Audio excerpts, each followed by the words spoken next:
Hello friends.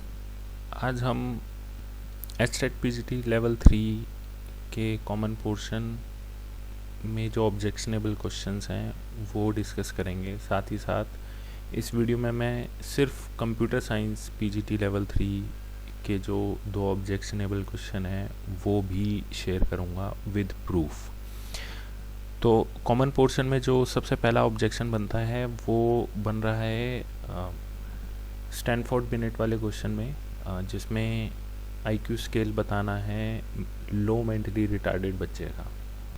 इस question में जो बोर्ड ने सही आंसर दिया है वो दिया है ऑप्शन नंबर 1, लेकिन ऑप्शन 1 सही आंसर नहीं है। उसका रीज़न ये है कि इसके एज ए प्रूफ इसमें जो हम डॉक्यूमेंट लगा रहे हैं उसके 3 आर्ग्यूमेंट है। पहला आर्ग्यूमेंट ये है कि स्टैनफोर्ड बिनेट का जो इंटेलिजेंस स्केल है वो कई बार रिवाइज हो चुका है और क्वेश्चन में इस चीज़ की क्लैरिटी नहीं है कि वो किस एडिशन के इंटेलिजेंस स्केल टेबल की बात कर रहा है। दूसरी चीज़, अगर जो स्टैनफोर्ड बिनेट का सबसे लेटेस्ट टेबल है उसके अकॉर्डिंगली अगर हम आईक्यू देखते हैं तो उसमें कहीं पर भी लो मेंटली रिटार्डेड चिल्ड्रन का जिक्र नहीं है। जो लेटेस्ट टेबल है उसके अंदर border line impaired, mildly impaired और मॉडरेटली इम्पेयर्ड के नाम से आईक्यू रेंजेस हैं। तो अगर सिर्फ रेंजेस के हिसाब से हम जाएं तो उस हिसाब से ऑप्शन ए और ऑप्शन बी दोनों सही होते हैं। जो तीसरा आर्गुमेंट इसमें दिया जा सकता है वो ये कि ये same question as it is 2020 के पीजीटी लेवल 3 में भी आया था, जिसमें मॉडरेट मेंटल रिटार्डेड चिल्ड्रन का आईक्यू लेवल पूछा था और उसका ऑप्शन 52 to 67 दिया गया था। बट यहाँ पर मॉडरेट मेंटल रिटार्डेड बच्चे के बारे में नहीं पूछ रहे हैं, यहाँ पर पूछ रहे हैं लो मेंटली रिटार्डेड बच्चे का आईक्यू लेवल। तो इस हिसाब से भी ये ऑप्शन जो बोर्ड ने दिया है ऑप्शन नंबर 1 वो गलत है। इसका जो सपोर्टिंग डॉक्यूमेंट है इसके अंदर जितने भी रेफरेंसेस यूज़ हुए हैं, एनसीईआरटी की बुक हुई है, विकिपीडिया हुआ है, सारी चीज़ें इसके अंदर अवेलेबल हैं। आप इसको डाउनलोड करना चाहें तो डाउनलोड कर सकते हैं। और ये पिछले ईयर का इसमें पेपर और उसकी आंसर की जो एचटेट में बोर्ड की तरफ से प्रोवाइड की गई थी वो भी इंक्लूडेड है। इसके अलावा जो नेक्स्ट क्वेश्चन ऑब्जेक्शनेबल क्वेश्चन जो बनता है वो बनता है हिंदी के पोर्शन से,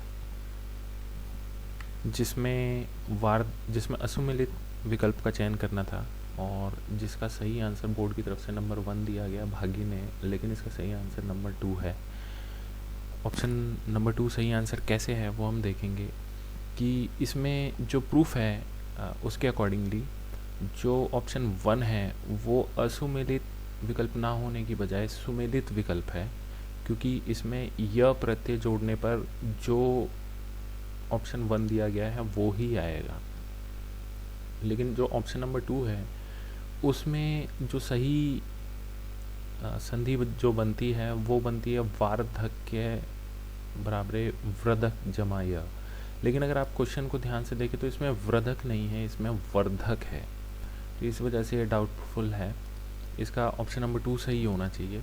आप इसमें चाहें तो जो एज ए प्रूफ हमने बुक अटैच करी है वो पीसीपी पब्लिकेशन की व्यवहारिक सामान्य हिंदी है, जिसे डॉक्टर राघव प्रकाश ने लिखा है। इसका लेटेस्ट एडिशन ये नहीं है, लेकिन ये 2015 का एडिशन है। इसको भी एज ए रेफरेंस हम लगा सकते हैं। इसका ISBN नंबर ये है और इसके पेज नंबर 188 पर ये सेम ऑप्शन नंबर 1 इसका दिया गया है, जो हमें ये दिखाता है कि ये सुमेलित विकल्प है, असुमेलित नहीं है। आप देख सकते हैं भगिनी इक्वल टू भागिने। वहीं पर जो नेक्स्ट ऑप्शन है जहाँ पर वर्धक उन्होंने बोर्ड ने जो क्वेश्चन में पूछा गया है वर्धक पूछा गया है, वो वाला ऑप्शन आप देख सकते हैं वो वर्धक से वार्धक्य नहीं बना है, वो वृद्धक से वार्धक्य बना है। तो ये एक ऑप्शन है। इसके अलावा तीसरा जो ऑब्जेक्टेबल क्वेश्चन है वो रीजनिंग के पोर्शन से आता है, जिसमें नेक्स्ट ईयर में इंडिपेंडेंस डे बताना है कि किस डे पर पड़ेगा। तो इसमें अगर आपने हिंदी में ये क्वेश्चन पढ़ा होगा तो इसमें आपने नोटिस करा होगा कि ये 15 अगस्त बुधवार 1988 में लिखा हुआ है, लेकिन इंग्लिश पोर्शन में यहाँ पर कहीं पर भी ये मेंशन नहीं है कि ये 15 अगस्त है या फिर ये इंडिपेंडेंस डे ऑफ इंडिया है। तो इस हिसाब से ये क्वेश्चन में क्लैरिटी नहीं है। दूसरा, हम ये भी नहीं मान सकते कि ये इंडिपेंडेंस डे ऑफ इंडिया की बात हो रही है, क्योंकि इंडिपेंडेंस डे ऑफ इंडिया 1988 में मंडे को था, वेडनेसडे को नहीं था। दूसरा, अगर हम सिर्फ इंग्लिश की लैंग्वेज के हिसाब से चलें तो उस हिसाब से दो सिनेरियोज बनते हैं। एक, जब आप देख सकते हैं इसे, तो क्योंकि 1988 एक लीप ईयर है तो उसमें 29 फरवरी का डे भी होगा। अच्छा, जब कैलकुलेशन जब होगी नेक्स्ट ईयर के इंडिपेंडेंस डे की, जब डेज काउंट होंगे, तो उसमें अगर 1988 में इंडिपेंडेंस डे 29 फरवरी या उससे पहले पड़ता है तो 29 फरवरी काउंट होगा, लेकिन अगर 29 फरवरी के बाद पड़ता है तो 29 फरवरी काउंट नहीं होगा। तो इसका सॉल्यूशन इस तरीके से बनेगा कि पहले पड़ने वाले इंडिपेंडेंस डे में टोटल नंबर ऑफ डेज़ जो अगले साल के लिए काउंट होंगे वो 366 डेज़ काउंट होंगे, यानी 52 वीक्स और 2 डेज़। इसके हिसाब से जो अगला इंडिपेंडेंस डे पड़ेगा वो वेडनेसडे प्लस 2 डे, यानी कि फ्राइडे, ऑप्शन नंबर 4।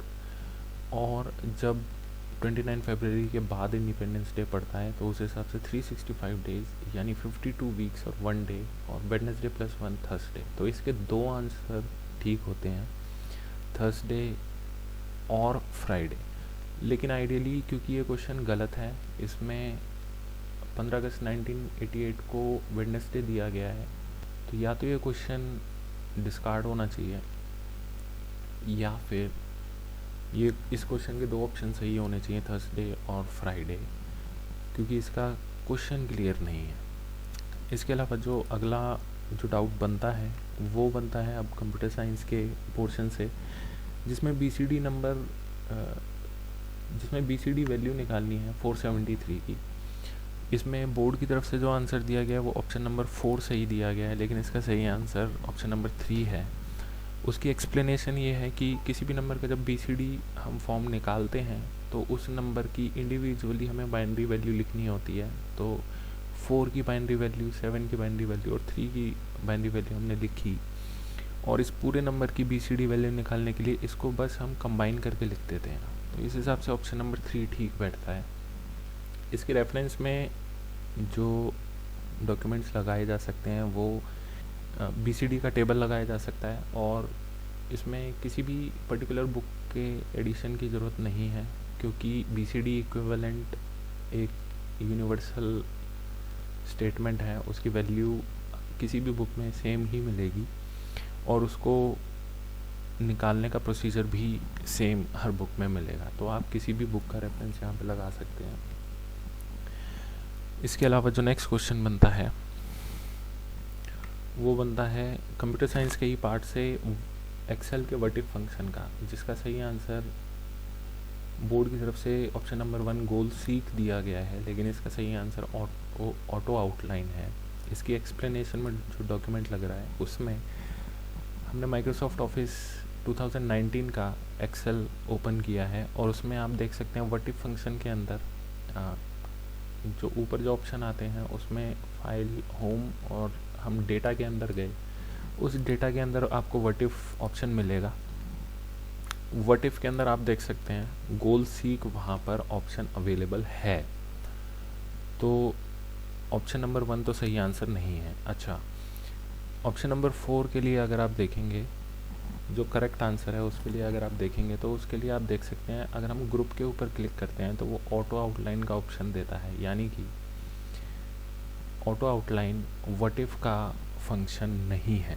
इसके रेफरेंस में हमने किसी बुक का रेफरेंस नहीं दिया है, क्योंकि माइक्रोसॉफ्ट ऑफिस का प्रोडक्ट है माइक्रोसॉफ्ट एक्सेल, तो सबसे बड़ा जो रेफरेंस जो मान्य होगा वो माइक्रोसॉफ्ट की ऑफिशियल वेबसाइट ही होगा, और ये माइक्रोसॉफ्ट ऑफिस का ऑफिशियल सपोर्ट पेज है, उसके ऊपर ये सारी इन्फॉर्मेशन अवेलेबल है।